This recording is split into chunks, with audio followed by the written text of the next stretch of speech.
Hello everyone, welcome to my channel class 12 math with Priya. हम class 12 math का chapter number 7 जिसका नाम है समाकलन उसको पढ़ रहे हैं और उसकी प्रश्नावली 7.1 को देख रहे हैं। आज के हम लास्ट क्लास में हमने डिस्कस किया था क्वेश्चन नंबर 3।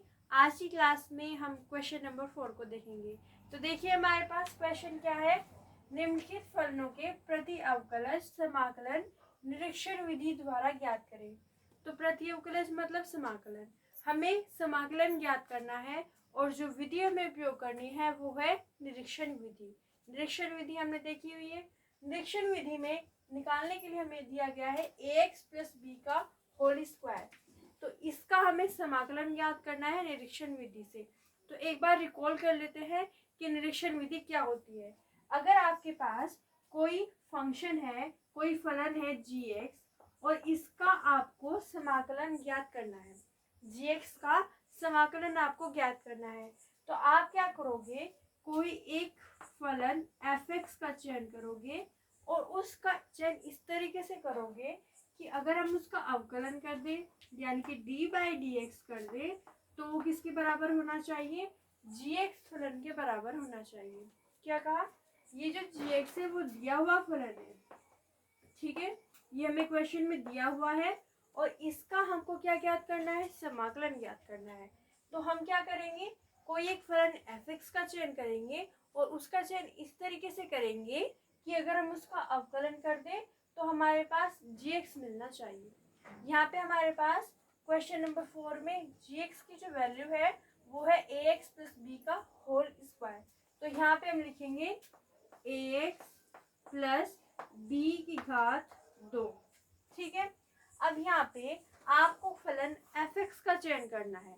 अगर आपको अवकलन और समाकलन के फॉर्मूले याद है तो आपको पता चलेगा कि अगर हम ax प्लस बी की घात 3 का अवकलन कर दे तो हमारे पास ax प्लस बी की घात 2 जैसा पद मिल सकता है, यानी ax प्लस बी की घात 2 जैसा मिल सकता है।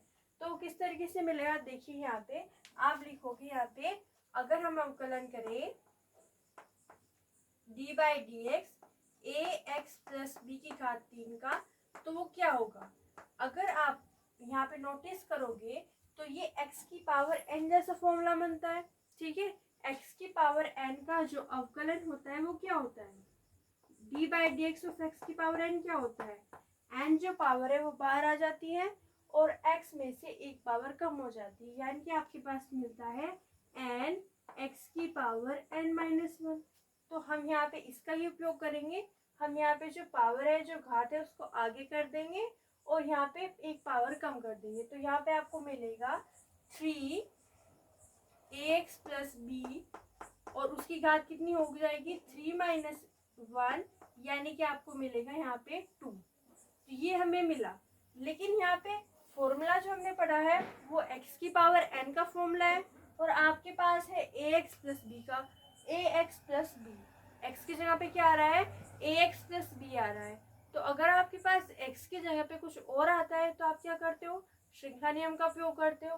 तो श्रृंखला नियम में हम इसका अवकलन करके गुणा में लगा देंगे, इसका अवकलन करके गुणा में लगा देंगे।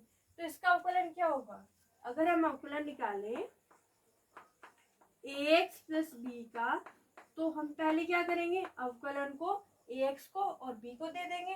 तो हमारे पास मिलेगा d by d x of ax और प्लस में आ जाएगा यहाँ पे d by d x of b। अब यहाँ पे देखिए a जो है वो अचर है, अचर क्या हो जाते हैं, अवकलन से बाहर आ जाते हैं, मतलब ये मिलेगा a और हमें अवकलन किसका करना होगा, x का अवकलन करना होगा। x का अवकलन क्या होता है, 1 होता है। तो हमारे पास मिला 1 और प्लस में जो b है वो एक अचर है और अचर का अगर अवकलन करते हैं तो वो क्या आता है, 0 आता है, यानी कि हमारे पास मिला a। ये जो a आया है इसको आप क्या करोगे, गुणा में लगा दोगे। तो ये हमने लगा दिया गुणा में, ठीक है। हमने क्या किया, हमने कोई फलन सोचा ax प्लस बी की घात 3, उसका अवकलन किया।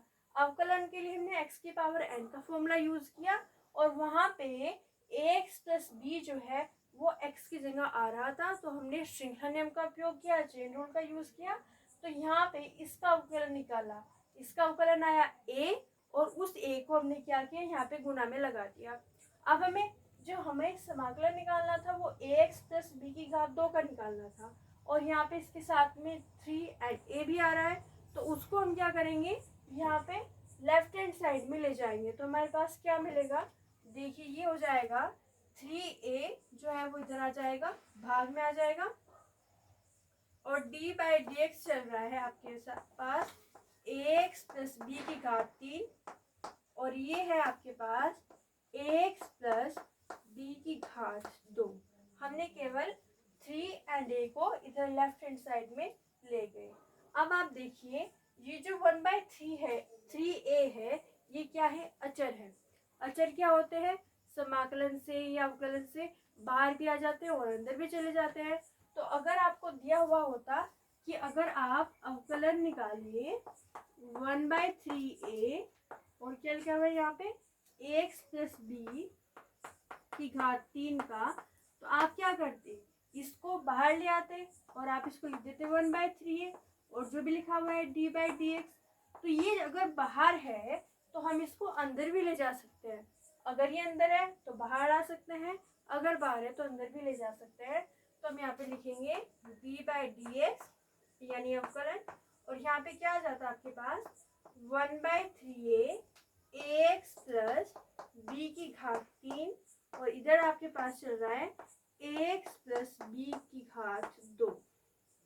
ठीक है, हमने क्या किया, केवल इसको अंदर ले गए, अचर है, कोई फर्क नहीं पड़ने वाला। अब यहाँ पे देखिए, अगर इस वाले पद का अगर हम अवकलन करें तो हमारे पास ये मिल रहा है, तो इसका अगर हम समाकलन कर देंगे तो आपके पास क्या मिलेगा, ये मिलेगा। तो हम यहाँ पे लिख देंगे कि ये हो जाएगा हमारे पास इसका समाकलन ax प्लस b की घात 2 का, किसके सापेक्ष कर रहे हैं, x के सापेक्ष कर रहे हैं, तो dx लगा देंगे, और इधर आपके पास मिलेगा 1/3a ax प्लस b की घात 3, और प्लस में क्या आ जाएगा c, क्योंकि अनिश्चित समाकलन है, जो अचर है हमारे पास वो आ जाएगा। ठीक है, तो हम ये हो गया हमारे पास उत्तर इसका, ये जो है आपके पास उत्तर हो गया।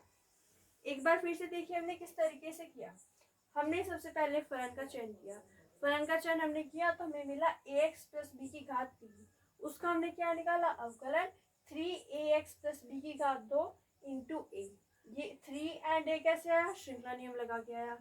अब फिर हमने क्या किया, 3 और a को इधर लेफ्ट हैंड साइड में ले गए, लेफ्ट हैंड साइड में ले जाने के बाद में इस 1/3a को हमने अंदर कर दिया। क्यों कर दिया, क्योंकि ये चर है। इधर हमारे पास क्या चल रहा था, ax प्लस b का होल स्क्वायर चल रहा था। तो अगर इसका अवकलन करने पे ये मिलता है तो इसका समाकलन करने पे ये मिलेगा, क्योंकि समाकलन और अवकलन क्या है, एक दूसरे के उल्टे हैं। तो इसका समाकलन करने पे आपको क्या मिला, 1/3a ax प्लस b की घात 3 प्लस में c मिला। तो ये हो गया आपके पास उत्तर। ये हमारे पास प्रश्न संख्या 4। अगली क्लास में हम देखेंगे प्रश्न संख्या 5 समाकलन का चैप्टर। तो अगर आपको ये वीडियो अच्छी लगी है तो लाइक कीजिए, शेयर कीजिए एंड सब्सक्राइब कीजिए। Thank you so much for watching.